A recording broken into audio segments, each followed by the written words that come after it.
MH Mamun Hossain আপনি লিখেছেন, company একটি পণ্যের সঙ্গে আরেকটি পণ্য ফ্রি দিয়েছে, যেমন নুডলসের সাথে চামচ ফ্রি, কিন্তু দোকানিরা অনেক সময় ফ্রি পণ্যটা রেখে দেয়, আলাদা করে না চাইলে দেয় না। দোকানের জন্য এটা জায়েজ হবে কিনা? না, এটা জায়েজ হবে না, কারণ ওই পণ্যটা যিনি উৎপাদনকারী প্রতিষ্ঠান আপনার কাছে দিয়েছেন, তিনি মূলত অনেক সময় আপনাকে কমিশন দেন, শুধুমাত্র তিনি যেভাবে দিয়েছেন ওইভাবেই কাস্টমারকে বুঝিয়ে দেওয়া আপনার কর্তব্য।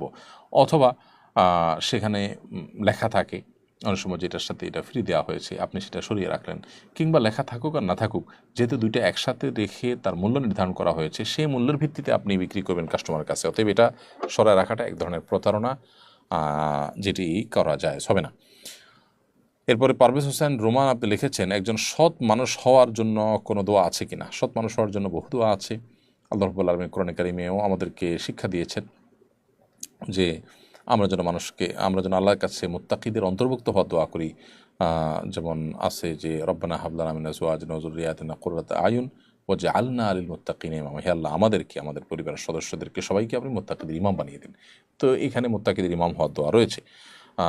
এভাবেই কোরআনে বিভিন্ন দোয়া রয়েছে, যে দোয়াতে মূলত আমাদেরকে সৎ এবং নেককার হওয়ার জন্য আল্লাহ তাআলার কাছে আবেদন করার শিক্ষা দেওয়া হয়েছে। সামিয়া সুলতান আপনি আমাদের ইউটিউব চ্যানেলে লিখেছেন, বাবা উচ্ছৃঙ্খল হওয়ার কারণে আমরা নাবালক থাকা অবস্থায় আমার বাবার অংশ আমার 3 ভাইয়ের নামে লিখে দেন। ফলে আমরা 3 বোন সকল সম্পত্তি থেকে বঞ্চিত হই। শরীর দৃষ্টিকোণ থেকে আমরা আমাদের ভাইদের কোনো সম্পদ পাবো কিনা? যদি পাওনা থাকা সত্ত্বেও তারা না দেয়, আখিরাতের জন্য দায়ী থাকবো কিনা? আপনার দাদা আপনার বাবার সম্পদ বন্টন করে দিয়েছেন, এখানে মানেটা কি? যদি এমন হয় যে আপনার বাবা নিজে ওই সম্পদ উপার্জন করেছেন, তাহলে দাদা সেটি বন্টন করে দিয়েছেন ছেলেদের মধ্যে, তাহলে অন্যায় করেছেন। এক্ষেত্রে ভাইদের উচিত হবে এখন সেটা প্রায়শ্চিত্ত করা। বোনদেরকেও তাই সেই সম্পদে তাদেরও ভাগ আছে, সন্তানদের জীবদ্দশাতে উপহার দিলে নবী সাল্লাল্লাহু আলাইহি ওয়াসাল্লাম সেখানে সমান হারে দিতে বলেছেন। সেই হিসাবে বোনদের অধিকারটা ভাইরা সময় মিলে ফেরত দিতে হবে, নাহলে তারা গুনাহগার হবে। এটা হলো বাবার নিজের উপার্জিত সম্পদ যদি দাদায় বন্টন করে দেন নাতিদের মধ্যে, অর্থাৎ উদ্যোগ নিয়ে তিনি এই কাজটা করেছেন, সম্পদটা মূলত বাবার। আর যদি সম্পদটা দাদার হয়, যে আপনার বাবা আপনার দাদার মৃত্যুর পর এটার মালিক হতো, তারপরে তার মৃত্যুর পর আপনারা মালিক হতেন, এখন জীবদ্দশাতে আপনার দাদা যদি আপনাদেরকে দিয়ে দেয়, তাহলে সেটা কিন্তু জায়েজ আছে। কারণ এই দানটা, এটি মূলত আপনার দাদার উপহার উপঢৌকন হিসাবে বিবেচিত হবে। কারণ আপনার দাদার জীবদ্দশায় আপনার বাবা সেই সম্পদের মালিকই হয়নি, সেখানে বাবাই যেখানে মালিক না, সেখানে আপনি কীভাবে দাবি করবেন?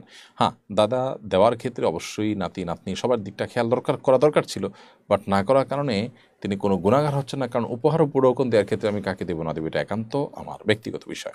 তারপরও এখানে মেয়েদের দিকটা খেয়াল করা দাদার কর্তব্য ছিল।